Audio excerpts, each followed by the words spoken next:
Now, but I'm talking about trust. So trust is a funny thing because you cannot just say, trust me. Take time. People watch you. They listen and then they watch. They listen and what does she do? What does she do? What she says and what she does. Same or different? So I give you an example about time, how it takes time. When I came to the college, I had one of my managers who was quite influential. I want her to be on the executive committee. She said, no, thank you. I said, please, I need your support. I need your help. Come on. And 1 month, 2 months later, I asked her again, would you? No. 6 months later, after I began, one day she walked into my office and she said, Professor Philip, if you still would like me to be on the executive committee, I would be happy to join. I kind of shocked. And so there were two reasons. One, she wanted to wait and see what I was really going to do, not just my talk, right? And after 6 months, what did she develop? Trust. Number two, when I said to her, so why you come now? She said, well, before, actually, I support everything you wanted to do. But I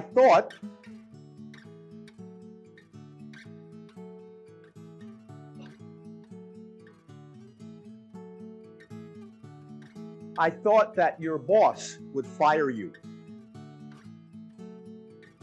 because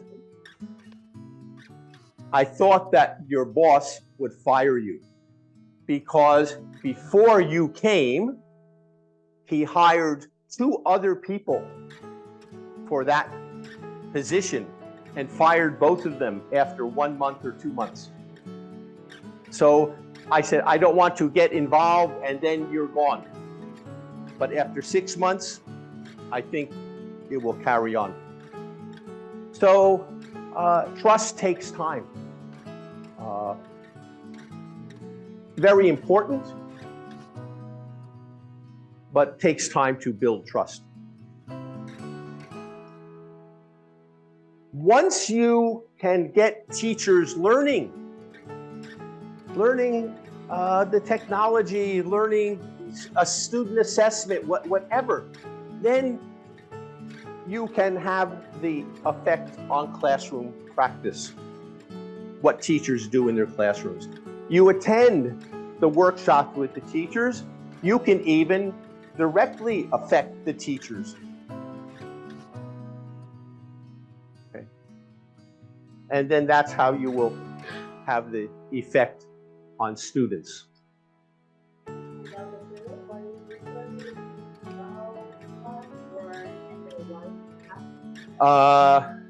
The yellow ones are just ones I want you to pay attention. I wanted to pay attention to. So you can affect teachers through creating a climate of trust, giving some empowerment, but you also can affect teachers' learning through what you do. You're there, you organize it, you manage it, right? Maybe you follow up with the teachers like that. So you have, we can call direct and indirect way that you can influence the teacher's learning.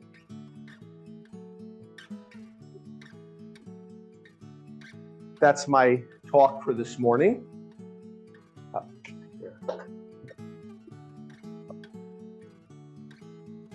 Do you have any more questions?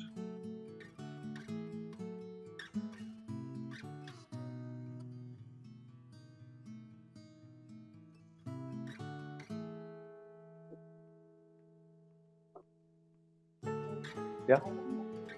Yeah, over here. Here. I'm a teacher in Hallinger, and now I'm a principal of organizing in school. And my school has take the direction of the school.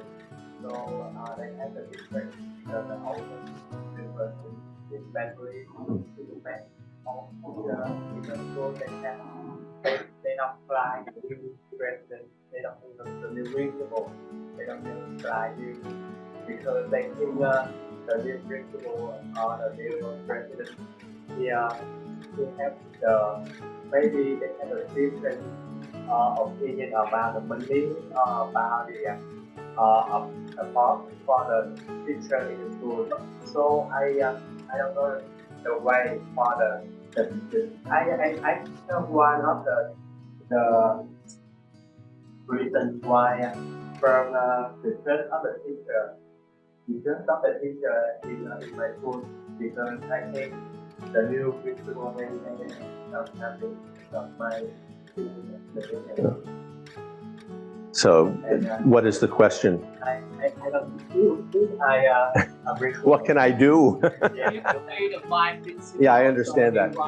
Yeah. To learn and to gain just from all the old people. Yeah. Well, that's a difficult. This is what we call managing upwards. You know, managing your boss. How do you manage your boss? So, this is where you have to be politician. Where you have to be politician. Politician means you negotiate. You have to find where you and your boss can agree, and then work on that. You know, but there's no simple answer on what to do. You know, sometimes you just have to wait for the next principal to come, or you get promoted to another school. But that's why I say in that situation you have to learn to manage upward. My boss and I, in one of my last jobs, we didn't agree, but I just tried to find these we disagree, and these we agree, the two in the middle, right? These disagree. These were his interests, these two, mine, but we have these two in common.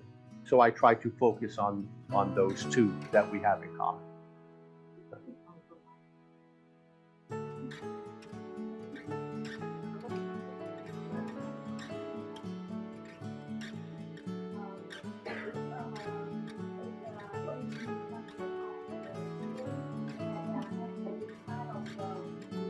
Teacher, like visiting teacher or full-time teacher or part-time teacher.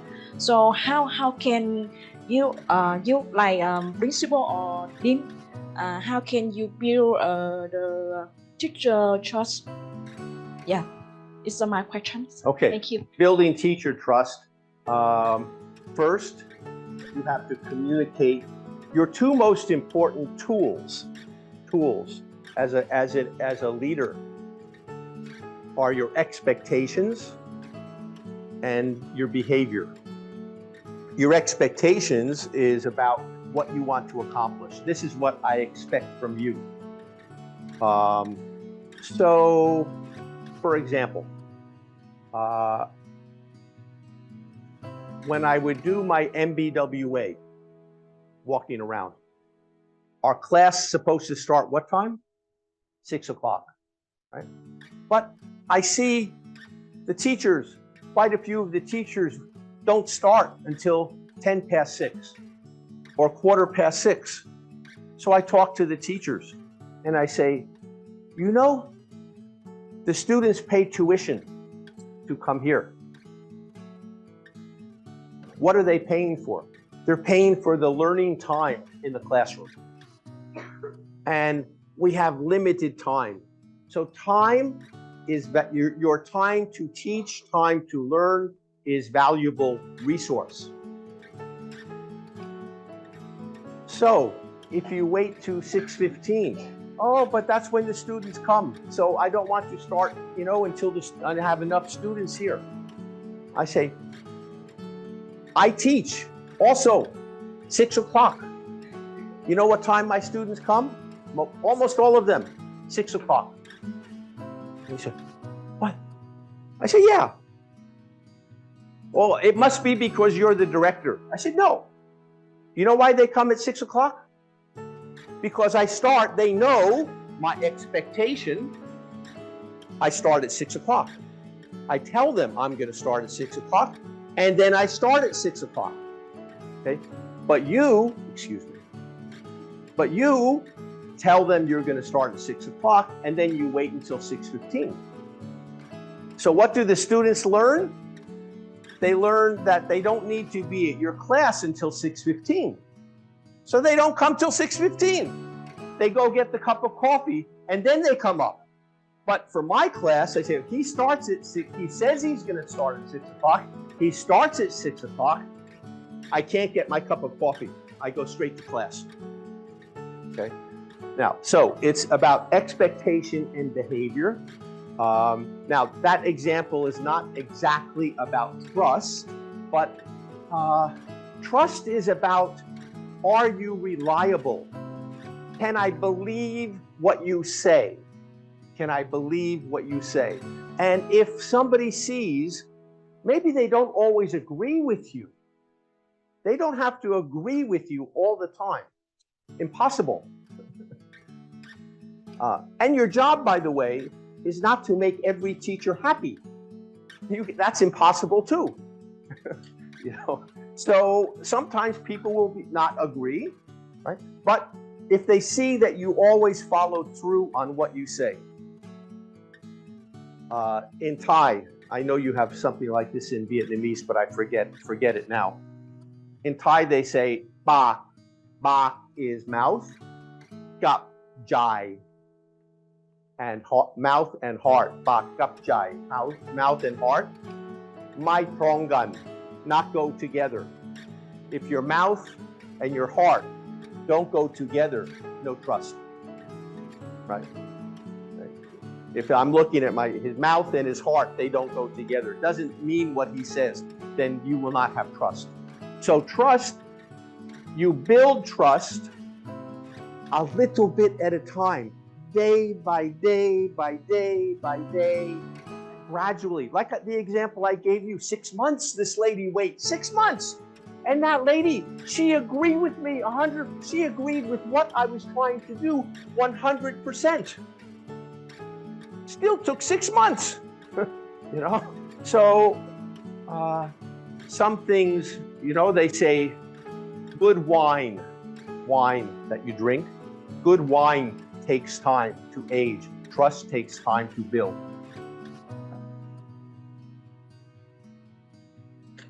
Yeah. Yeah. Professor. Okay, Professor Philip, I really like the way you share about the teacher trust. And I used to be a manager of an English center in Vietnam, and my English center focused on young learners, and I often work with parents. So I want to ask about how to build parents' trust, because parents trust the parents. Parents? Yes, yeah. Because trust Because parents, they don't we teach for young learners, and they don't know how to share with their parents, and the parents, they cannot see what is happening in the class.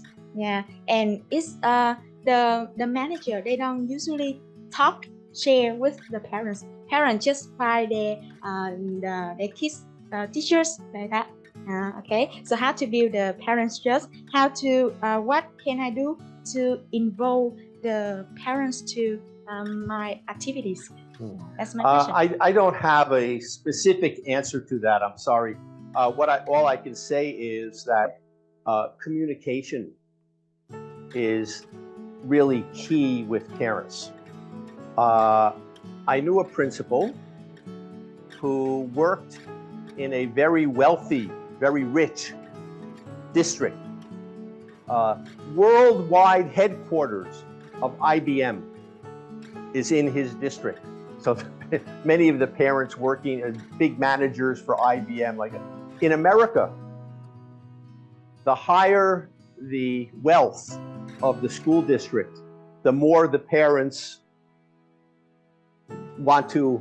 in the poor district, the parents maybe they are afraid.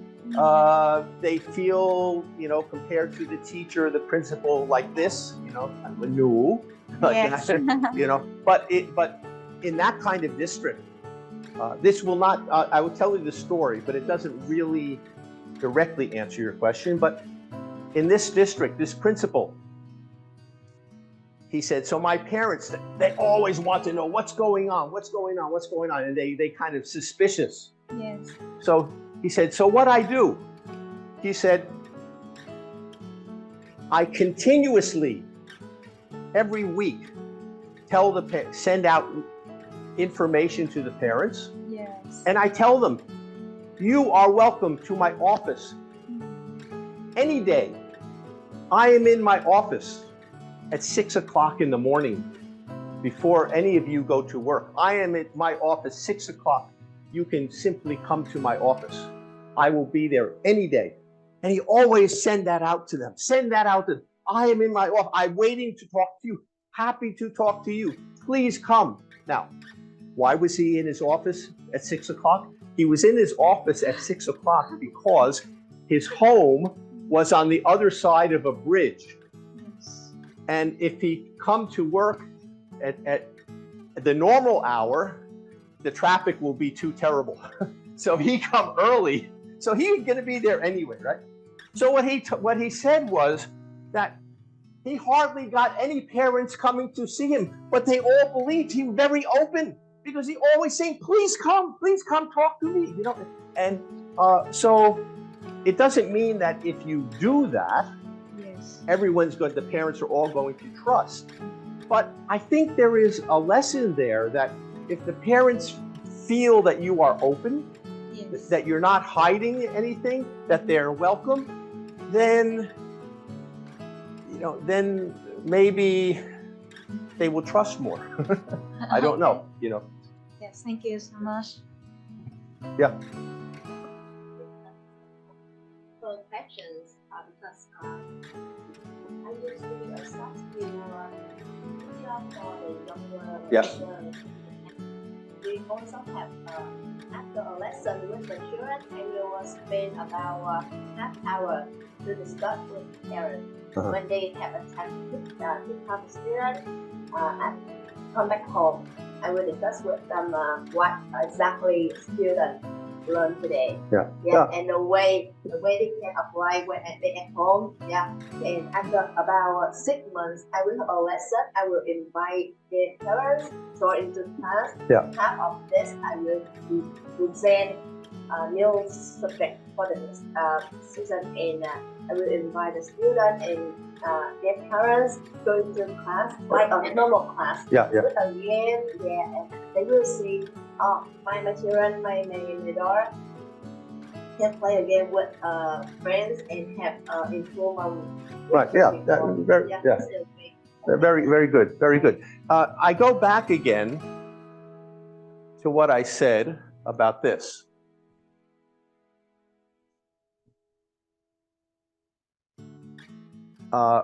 Be visible where it matters. And I remember I was doing research in a school that was not in a wealthy neighborhood, but the students' performance very high, much higher than you would expect. In other words, much higher than the other schools in the same area. Same level school, same neighborhood, but this school like this. And I remember following the principal around for 3 days. And when I followed the principal, every day at 11:30, he would go to the lunchroom and stand at the door and take the coupons from the students. I think, is that instructional leadership? I said, why? That's not good management. Have the staff person do that, right? So I asked him about it. I said, every day at 11:30, you go to get the coupons from the students. He said, yes. He said, that is the way that I can be sure that I say hello to every student in my school every day of the year. And even at the district office, they know I don't come to meetings at 11:30 to 12. So quite like what I told you before for myself, 5 o'clock, that's my routine, right? Why? Because intention. So that principal could stand there and take tickets and meaningless, stupid, waste of time. Or he's doing it with intention to communicate, to find things out like that. I'll tell you, I finished with this little story that at that same school, I just remember, when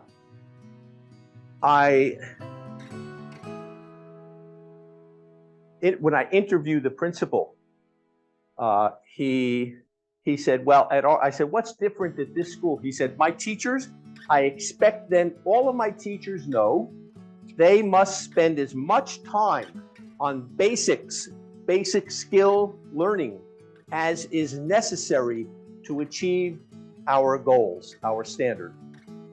Okay. That's what I expect from my teachers, expectation. Okay. So one of the days I was at the school, I'm in this teacher's classroom, and in the back of the classroom, here, in the back, was this little, or over here, was this little area with a big sign. The sign said, what did it say? The sign said something like, something about me. And it was a little activity area. And I visited that teacher's classroom for three days. I never saw any students there. So one day at the end of the day, when I interviewed the teacher, I said, what is that in the back? I never saw students go there. She said, that is kind of for students to learn more about themselves. But I said, yeah, but I didn't see any students going there. She said, yeah, that's true, because this year my class is not performing as well, and my principal expects us to spend as much time on basic skill to achieve our standard. She used the same words as her principal, right? So what I said to you before about expectations and your own modeling of behavior are your two most important tools as an administrator. I'm not saying, I don't give you that example to tell you that the principal was right and that's what you should do or should not do. I don't know. I don't know if it was right, but I interview the principal. He says, this is what I expect from my teacher. I interview the teacher. My students are not spending time back there so much this year because their performance is below, has not reached the standard. I have to put more time on this. So it's the communication of expectations. And so I think those two ideas are quite powerful for you to remember.